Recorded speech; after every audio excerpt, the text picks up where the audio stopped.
3 examples of how to look at things differently. Number 1, let's say you're making a cup of tea or a drink and you forgot a step that you really wanted to make today to make it extra delicious for yourself.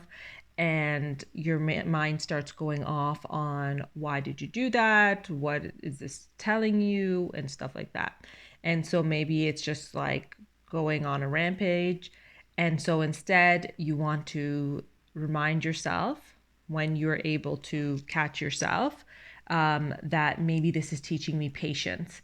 Maybe this is teaching me that, hey, maybe I should take things a little more mindful, be a bit more mindful today about things. And so it's not about like, oh my God, I should be more cautious and more scared or do anything like that. It's like, oh, thank you, universe. I'm going to be more patient and mindful today and look at things with clearer detail today. And so you're using this opportunity as a way to be mindful and present, but also as a way to celebrate your day, appreciate your day. And then you would see this build up over time when things happen in your life that maybe are more than just missing a step or two in making a cup of tea. And your mind will be trained to have this habit of, oh, well, maybe this is happening for me. And so your mind will be on the search of like, okay, how's this happening for me, perhaps? But even just saying thank you, because I know this is happening for me. So, number 2 is let's say you hit your toe on the end of the bed, which I feel like a lot of people know and can really feel deeply as I do. And you just keep, and you're just like, okay, okay, ow, ow, ow, ow. Like, thanks, universe. Thank you, thank you, thank you.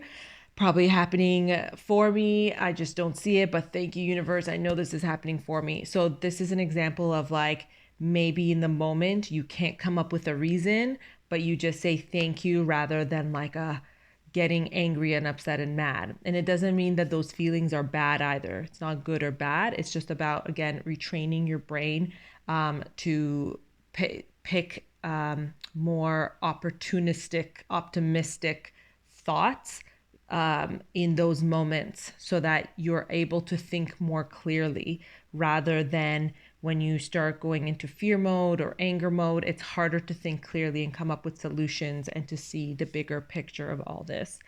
And I also wanted you to keep in mind that this doesn't mean that you negate your intuition, because sometimes like your intuition comes into play and starts telling you either with like a light whisper or a feeling that's like, hey, like maybe you should proceed with caution perhaps.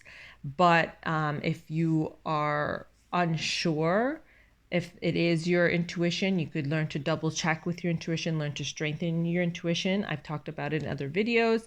And I talk about it a lot in other videos. So it's not just one of the videos you have to go out and find. And there's other people online, I'm sure, as well.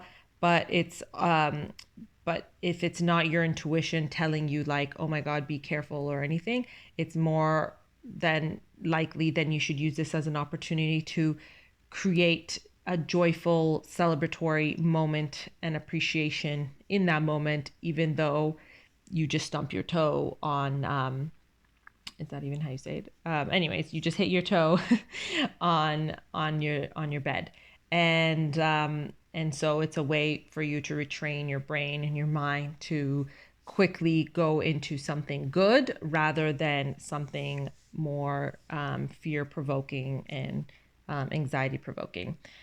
And okay, so a third example is so recently my dog got sprayed by a skunk, and I was shockingly, to my own surprise, obviously, I wasn't as calm as I usually am in moments of emergency. Like even when like things have happened to my dog, like I'm able to be more calmer. But it was like close to midnight, but so I was a little like frantic. But then I knew like, hey, I just need to grab my phone and look up like what to do. And so and then I asked a family member that was around for help as well. And so as I was like putting the things together and had him in the shower to put like the concoction that they said to put together, it's I kept telling him and me that like, hey, this is happening for us. Like, this is great, even though we don't see it. This is happening for us. So we have to thank the universe. So I kept saying it out loud and to myself. Because yes, I do believe he understands and knows, and so and he feels my energy being calmer, and so he could be calmer too. So yeah, I was able to see that. And so in the past couple weeks since that happened, it could have been a reason about not going into the backyard and letting him out at night, being more cautious about that. And again, that's not a fearful thing. It's just that, well, I probably like at close to midnight, there are other animals around, and I should be more cautious. So I'm like grateful that that happened, because maybe I was a bit too careless about that, or something else that I just don't see. So I just know that it is happening for me, because if I was to look back at other times in my life when anything happens, things always happen for me, and me going into like a fearful state is not helping me or anyone. And again, this does not negate your intuition. And one might say that, is this being mindful? Because then you should try to focus on the present moment of, like, let's say, brewing that cup of tea or drink that you're making, and you are letting your mind go off and think about other thoughts. Well, to that point is, yes, trying to be mindful and present is so important. Well, this is just me playing devil's advocate, and that's why I was like, I questioned this and I had to think about this.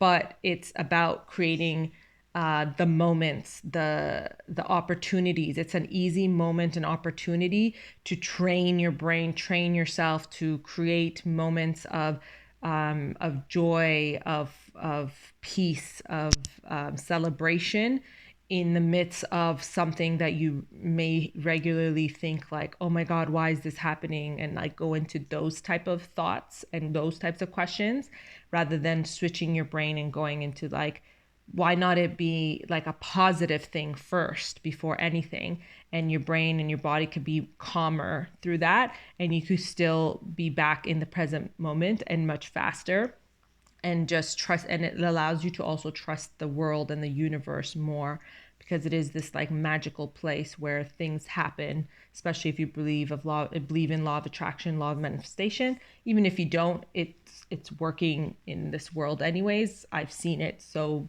many times that that it's just is what it is. And so believing in the good, believing in the magic, and focusing your mind and attention on like the positive is gonna do your life and your journey so much more good than anything. So I feel like these are good moments for you to practice them, because when something happens, not that I'm saying anything will happen, but if something else happens, then you are able to get back to these thoughts and these questions faster, these thoughts of like good thoughts, and seeing it as like a moment to be like, oh, this is happening for me.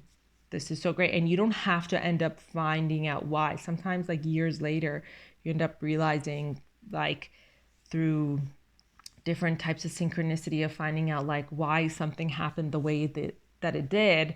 But you don't have to wait for that. You have to, that's why the trusting and the knowing that it is. And that's why, like, when I do my gratitude or my affirmations, I do write out, and I remind myself of like, wow, the universe like really does have my back, or like, wow, that really did happen for me. And so when I started doing that over the years daily, and it's like, because it instills like a peaceful state of like, and kind of like a state of awe of knowing that like, wow, there's something out there that's beautiful and loving and wants to take care of me. It's always guided me. And so when I do that every day, and I started with remembering one time where I felt like that happened, where it was showing me even just like the red flags, so that I could go towards green flags. It doesn't mean that I ended up doing it faster, but when I look back, I was like, wow, the universe really did have my back. And then it created an anchor of trust. And so through that, then I was able to pick out and remember other times and moments throughout the years. But I had to do that for a while. So starting with like one time, maybe you have to spend a few more minutes of thinking about it. But I find that to be extremely helpful. And and yeah, and then so and these examples as well are just ways for you to remind yourself that there are times and moments where you could bring this sense of knowing that there is something in the universe that's always has your back, and it's happening for you even if you don't know it. And so it's these are good opportunities to build up this habit and this type of, like, let's say, muscle that you want to strengthen within yourself. So yeah, I hope that helps. Okay, bye.